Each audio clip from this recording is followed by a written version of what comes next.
Welcome back to Nordic Nomad. My name is Mike, and today is going to be an interesting one because it's all about DoorDash and everything I wish I could tell my customers and the things I wish people knew a little bit more about.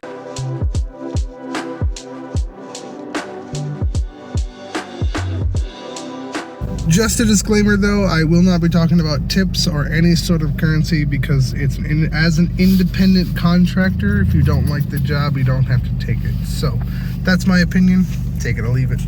And the first one's probably pretty obvious as I'm crunching around in the snow, but you would not believe the amount of individuals that just do not seem to shovel their driveways or their walkways at all. And I'm not so much as worried about walking through the snow because that's not really what bothers me. It's my inability to see the ice underneath the snow. That's more of a concern to me because there has been a couple of times where I've been doing deliveries and I've nearly busted my shit, like pretty hard. Even so much as so, there's one in particular that has wooden stairs and there's just always ice on it because there's like that concave where they've been walking constantly, which is fine, but like they never shovel it off. There's no salt or anything, and there's always ice on it. Like it's just kind of a safety concern for me. So like, salt your driveway if you love your Dasher. Thanks, I appreciate it. Another very interesting one is, as a Dasher at night, I play this joke with people, and I'm like, you know what? Every time I make a delivery, it's always the house, the light's not on. So that next time, I just go by that. Because that happens a lot more than you would think. There's a lot of times that I make deliveries. I feel like there's like a checklist that they follow. You know, turn the lights off, make sure a number or two is missing on the house, you know, not plow the driveway, that sort of thing. Yeah, it's all right. I'm not mad. I'm just disappointed. That's all.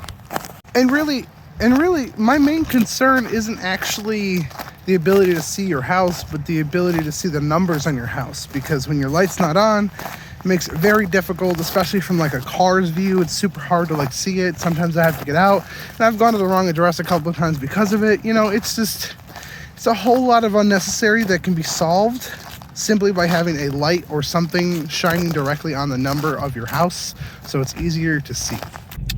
This one's a little bit more personal and up to everyone's opinion and preference, but I am the kind of person that I would rather have no instruction from the customer than bad instruction, because I've had a couple where they gave me instructions that were actually for a previous order or a different address entirely, or they give me instructions that are based off of their view on it, meaning like if they normally come from this direction, they'll give me instructions based on that instructions. And I do understand that occasionally Google does mess up and Google does put me in random spots, and I know that in the Dasher app on the customer side you can drop pins and that'll be your drop-off location, and occasionally those get messed up too. But recently things have gotten a lot better, and a lot of times that I can figure it out pretty easily, and I feel like a lot of other Dashers can also figure it out pretty easily.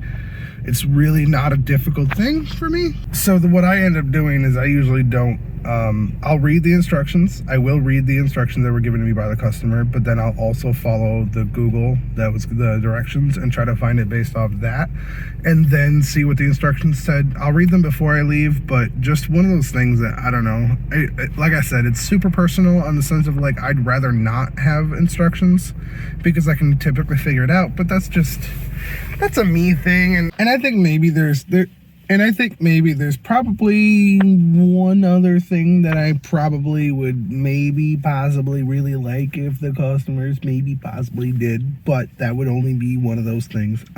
If I call you, there's a pretty good reason as to why I'm calling you. It's usually because there's something wrong with your food. So like, it's in your best interest to answer the phone call, because if you don't, either the food gets returned if it's a big enough problem, or something, you get what you get. And I don't mean that in a bad way, but like, I tried. Now, in conclusion, I don't want anyone to seem like I'm dogging them or if I have a problem with the customer, because I really don't. Because if you don't talk to your Dasher, or if you don't do any of it, or if you're the exact person I described in this, that's still fine. It's not a big deal. It will just take me a second to make the delivery. So there's no big deal to it. It's just all things that make it go faster. Because if I can communicate with you, I can get what you want faster. If I can get to your house easier because it's plowed, I can deliver faster. and it just makes it a little bit easier. Same thing with like the address. If I can see it, I can find it faster. So like all of this is just things that allow it to go faster, because you want me to show up there first and I want to be there first. So one of those things. Either way though, I appreciate my customers for always using DoorDash, and I appreciate the heck out of you guys for being awesome, because we're still growing, and I thank you every day for that, and that's amazing. So again, if you're new to the channel, don't forget to leave a like and subscribe, and don't forget to comment, because I want to hear from you too. But until next time, stay frosty.